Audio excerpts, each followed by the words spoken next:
शारदीय नवरात्रि का आरंभ हो चुका है।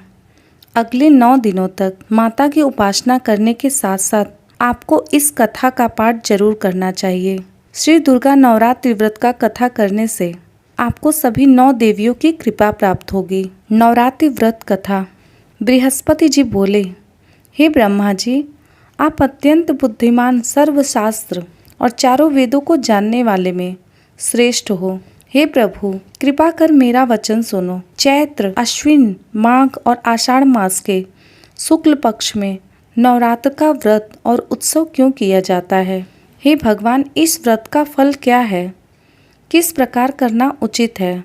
और पहले इस व्रत को किसने किया, सो विस्तार से कहिए। बृहस्पति जी का ऐसा प्रश्न सुनकर ब्रह्मा जी कहने लगे, हे बृहस्पति, प्राणियों का हित करने की इच्छा से तुमने बहुत ही अच्छा प्रश्न किया है। जो मनुष्य मनोरथ पूर्ण करने वाली दुर्गा, महादेव, सूर्य और नारायण को ध्यान करते हैं, वे मनुष्य धन्य हैं। यह नवरात्र व्रत संपूर्ण कामनाओं को पूर्ण करने वाला है।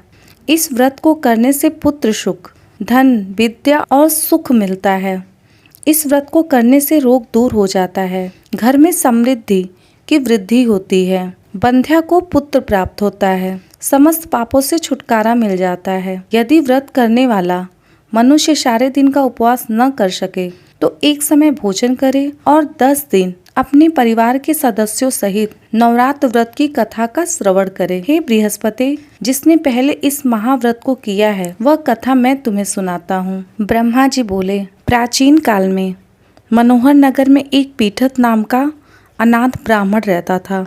वह भगवती दुर्गा का भक्त था। उसके संपूर्ण सद्गुणों से युक्त मानो ब्रह्मा की सबसे पहली रचना हो, ऐसी यथार्थ नाम वाली सुमति नाम की एक अत्यंत सुंदर कन्या पैदा हुई। वह कन्या सुमति अपने घर के बालकपन में अपनी सहेलियों के साथ क्रीड़ा करती हुई इस प्रकार बढ़ने लगी जैसे शुक्ल पक्ष में चंद्रमा की कला बढ़ती है।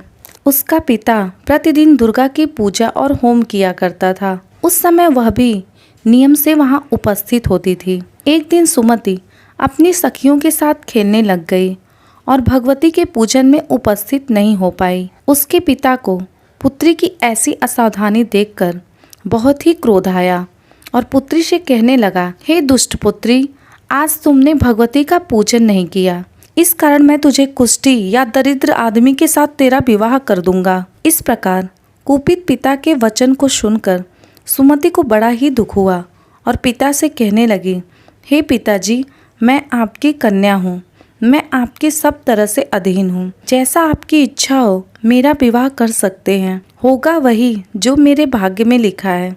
मेरा तो इस पर पूर्ण विश्वास है। मनुष्य न जाने कितने मनोरथों का चिंतन करता है, पर होता वही है जो भाग्य में विधाता ने लिखा है। जो जैसा करता है उसको फल भी उसी कर्म के अनुसार ही मिलता है, क्योंकि कर्म करना मनुष्य के अधीन है, मनुष्य के अधीन है, पर फल देव के अधीन है। अपनी कन्या के ऐसे निर्भयता से कहे हुए वचन सुनकर उस ब्राह्मण को और भी अधिक क्रोध आया। तब उसने अपनी कन्या का विवाह एक कुष्ठी के साथ कर दिया और अत्यंत क्रुद्ध होकर पुत्री से कहने लगा, जाओ जाओ, जल्दी जाओ, अपने कर्म का फल भोगो। देखे केवल भाग्य भरोसे पर रहकर क्या करती है। इस प्रकार कहे हुए पिता के कटु वचनों को सुनकर सुमति अपने मन में विचार करने लगी, ओह, मेरा बड़ा दुर्भाग्य है जिससे मुझे ऐसा पति मिला। इस तरह अपने दुख का विचार करती हुई वह सुमति अपने पति के साथ वन चली गई और भयानक वन में कुशायुक्त उस स्थान पर उन्होंने रात बहुत कष्ट से व्यतीत की। उस गरीब बालिका की ऐसी दशा देखकर भगवती पूर्व पुण्य के प्रभाव से प्रकट होकर सुमति से कहने लगी, हे ब्राह्मणी, मैं तुम पर प्रसन्न हूँ, तुम जो चाहो वरदान मांग सकती हो, मैं प्रसन्न होने पर मनोवांछित फल देती हूँ। इस प्रकार भगवती दुर्गा का वचन सुनकर ब्राह्मणी कहने लगी, आप कौन हो जो मुझ पर प्रसन्न हुई हो? आपने यह सब मेरे लिए कहा है और अपनी कृपा दृष्टि से मुझ दासी को कृतार्थ करो। ऐसी ब्राह्मणी का वचन सुनकर मैं आदि शक्ति हूँ और मैं ही ब्रह्मा, विद्या और सरस्वती हूँ। मैं प्रसन्न होने पर प्राणियों के दुख को दूर कर उसको सुख प्रदान करती हूँ।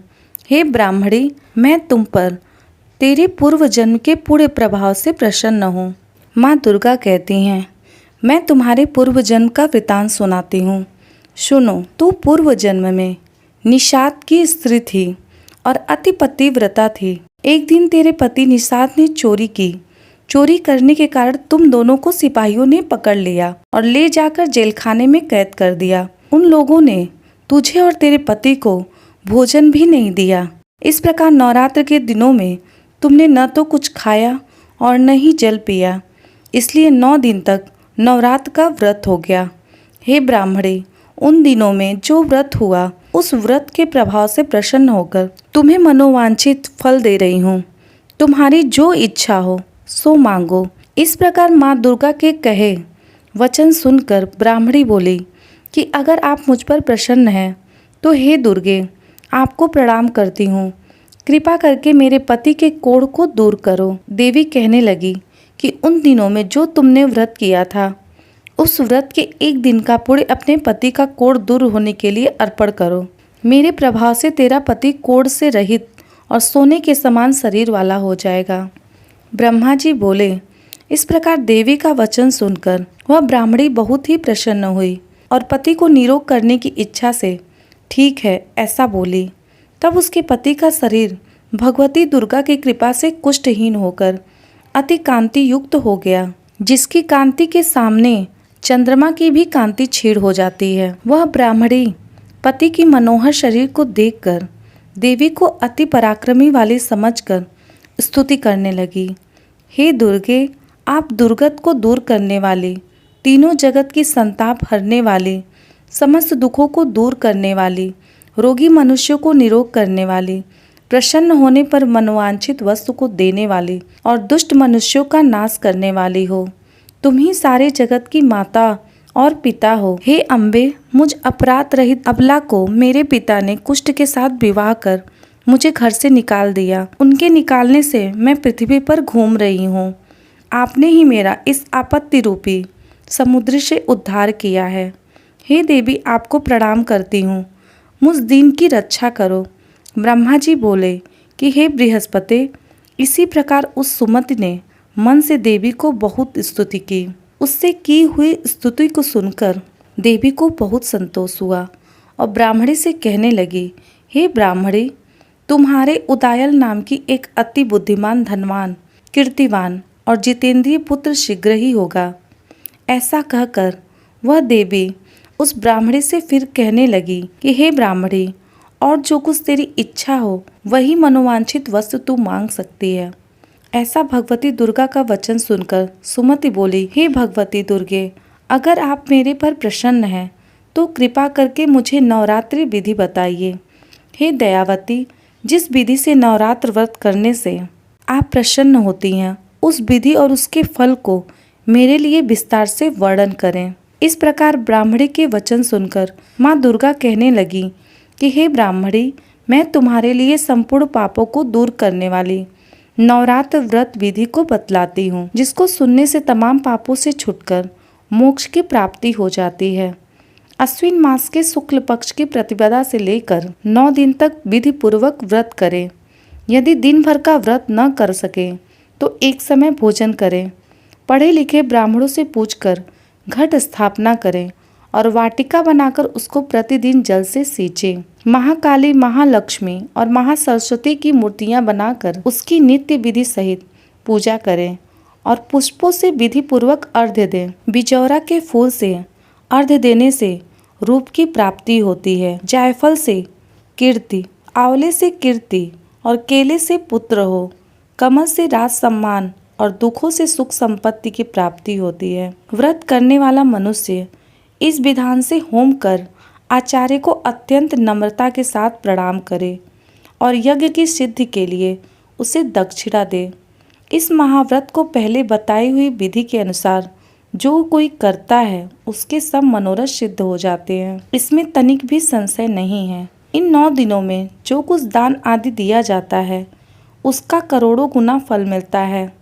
इस नवरात्रि के व्रत करने से अश्वमेघ यज्ञ का फल मिलता है। हे ब्राह्मणी, इस संपूर्ण कामनाओं को पूर्ण करने वाले उत्तम व्रत को तीर्थ मंदिर अथवा घर में ही विधि के अनुसार पूजा करें।